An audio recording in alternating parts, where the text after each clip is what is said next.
Hello everyone, today we construct the parabola with the help of offset method. This is our problem. Draw a parabola using offset method when span and rise are 120 mm and 80 mm respectively. तो सबसे first हम 3H pencil से एक rectangle box construct करेंगे जिसकी width हो base side होगा 120 mm and इसकी विड्थ होगी 80 mm. नाउ सी ये हमने 3H पेंसिल से रेक्टेंगल बॉक्स कंस्ट्रक्ट कर लिया है. फाइनली नेक्स्ट स्टेप जो होगी, हम इस बिट जो हमारे पास बेस साइड है इसको 2 इक्वल पार्ट्स में डिवाइड कर देंगे. तो ये हमने 2 इक्वल पार्ट्स में डिवाइड कर दिया है. 60 mm पर हमें इसका मिड पॉइंट मिलेगा और यहाँ से हम इस रेक्टेंगल बॉक्स को 2 इक्वल पार्ट्स में डिवाइड कर दिया. अब हम नेमिंग करेंगे. This is the point A, this is point B, now this is the point C and now this is the point D. ये मिड पॉइंट की नेमिंग हम करेंगे E and this is the F.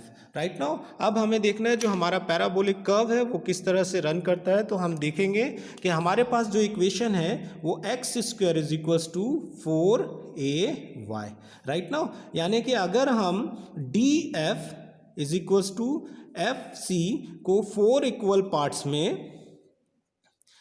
Parts में divide करते हैं तो हमको D A is equals to B C को उसके स्क्वायर के पार्ट के बराबर डिवाइड करना पड़ेगा, यानी कि 16 पार्ट्स में हमें इसको डिवाइड करना पड़ेगा. और हमें जो पॉइंट्स पैराबोलिक कर्व है तो पॉइंट्स किस तरह से मिलते हैं, 0 0 1 1, next is 2 4, next is 3 9 and next point जो मिलेगा 4 एंड 16. तो आप देखेंगे कि 0 का स्क्वायर 1 का स्क्वायर सेम, 2 पॉइंट का स्क्वायर हमें 4 मिलेगा, 3 का स्क्वायर हमें 9 मिलेगा, 4 का स्क्वायर क्या मिलेगा हमें 16. तो पैराबोलिक जो कर्व है वो हमारा इस तरह से रन करेगा. तो फर्स्टली हम D से F और F से C को 4 इक्वल पार्ट्स में डिवाइड कर दे रहे हैं. देखेंगे हम 15 mm का हमने यहाँ पर स्पान लिया है और इसको हमने 4 इक्वल पार्ट्स में डिवाइड कर दिया है. This is the another one. ये हमने इसको डिवाइड कर दिया है. अब हम इसकी नेमिंग करेंगे. This is the 1 dash 2 dash and 3 dash. Another इसकी हम नेमिंग करेंगे 1 double dash 2 double dash and 3 double dash.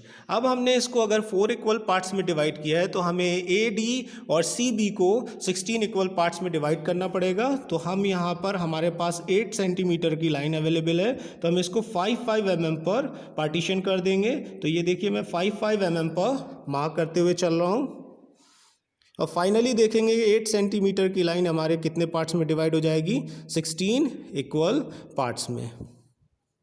Now we just name off these all point 1 2 3 4 5 6 7 8 9 10 11 12 13 14 15 and now finally this is the 16 part. अब हमारा जो curve line run करेगा कहाँ से, 0 0 से.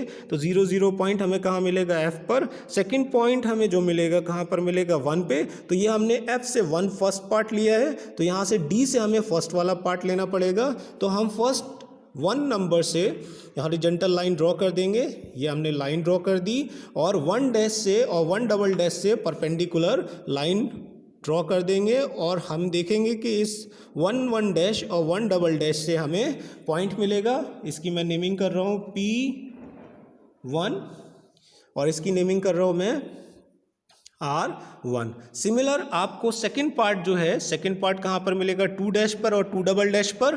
तो हम ये 2 पार्ट का स्क्वायर कितना होगा, 4. तो हम 4 वाले पार्ट से एक हॉरिजॉन्टल लाइन ड्रॉ कर देंगे. ये हमारा 4 पार्ट से हमने हॉरिजॉन्टल लाइन ड्रॉ कर दी है और सिमिलर 2 डैश और 2 डबल डैश से पॉइंट प्रोजेक्ट कर देंगे. तो यहाँ पर हमें इंटरसेक्शन लाइन पे पॉइंट्स मिलेगा अनदर.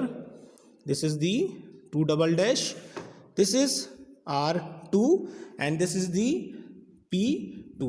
सिमिलर अब हमें थर्ड पार्ट है तो थर्ड पार्ट का यहाँ से प्रोजेक्ट करनी पड़ेगी. 3 का स्क्वायर कितना हो जाएगा, 9. तो 9 पार्ट से हम हॉरिजॉन्टल लाइन ड्रॉ कर देंगे. ये देखिए हमने हॉरिजॉन्टल लाइन ड्रॉ कर दी है और 3 डैश और 3 डबल डैश से परपेंडिकुलर लाइन ड्रॉ कर देंगे. तो यहाँ पर हमें थर्ड पॉइंट्स मिल जाएगा इस पैराबोला का. This is the R3 and this is the P3। Next part जो है हमारा D पर आएगा, आप देखेंगे कि वो फोर्थ होगा, तो फोर्थ का क्या आएगा आपके पास 16, तो ये पॉइंट्स यहीं पर हमें मिलेगा और हमारा कर्व जो स्टार्ट होगा 6 P3 P2 P1 F and R1 R2 R3 and B पर जाके ज्वाइन करेगा। मैं जितना भी ये कंस्ट्रक्शन वर्क किया है वो किससे किया है, 3H पेंसिल से। यहाँ पर मैं लिख दे रहा हूँ 3H पेंसिल।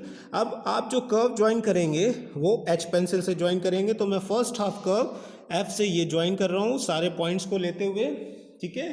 तो ये देखेंगे मैं F then R R2 and R3 और फाइनली ये कर्व जाके कहाँ पर टच करेगा आपके B पर, ठीक है। और सिमिलर F से हम ज्वाइन करेंगे P1 P2 P3 and finally ये टच करेगा कहाँ पर 16 पर। Now this is the parabola curve and we construct this curve with the help of offset method. Thank you.